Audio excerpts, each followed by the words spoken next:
I love you. Thank you.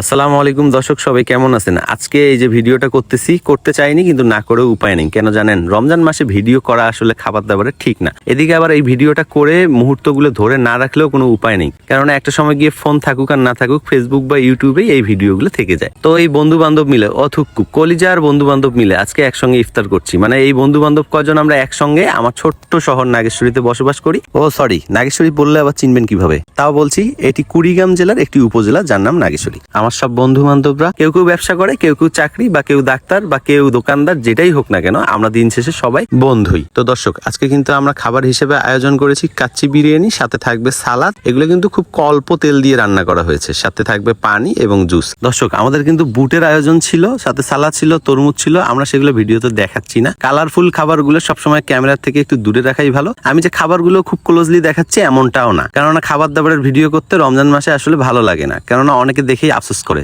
যাই হোক দর্শক, আর একটা কথা বলি, আমাদের মাঝে কিন্তু আজকে উপস্থিত ছিল নয়ন, মানে নয়ন হাবের নয়ন ভাইরা, the king of content creator, Kurigram জেলা। যাই হোক, ভাইরার সাথে আমার খুবই ভালো লাগলো ইফতার করে। তাকেও আমরা আজকে দেখেছি আমাদের বন্ধু বান্ধবদের মাঝে। সে যদিও বা একটু জুনিয়র, কিন্তু বন্ধুর মতোই। দর্শক, বাংলাদেশে কিন্তু ইফতারের ট্রেন্ডটা আমার পছন্দ না। মানে এই যে ইফতারের সময় সবাই বেগুনি, পেঁয়াজু, আলুর চপ, বিভিন্ন তৈলাক্ত এবং আনহেলদি খাবার খায়। অন্যান্য দেশের মুসলিমরা কিন্তু ইফতারে খেজুর পানি, কোমল পানি, মানে ভালো ভালো খাবার খায়, ফলমূল খায়। আবার ডাক্তাররাও কিন্তু সাজেস্ট করে ইফতারে সব সময় ভালো খাবার তৈলাক্ত না খেয়ে ফলমূল, খেজুর ইত্যাদি এগুলো খাওয়া। তো আপনারা কি দিয়ে ইফতার করেন সবাই কমেন্ট করে জানাবেন। এদিকে আমি কিন্তু আমার ভাইরা নয়নকে একটা কাঁচামরিচ উপহার দিয়ে তাকে ভালোবাসি সেটা বললাম। সেটা দেখে আমার বন্ধু এই যে গ্যাবলা, এ হচ্ছে সাখাওয়াত হোসেন সজীব, আমার বন্ধু।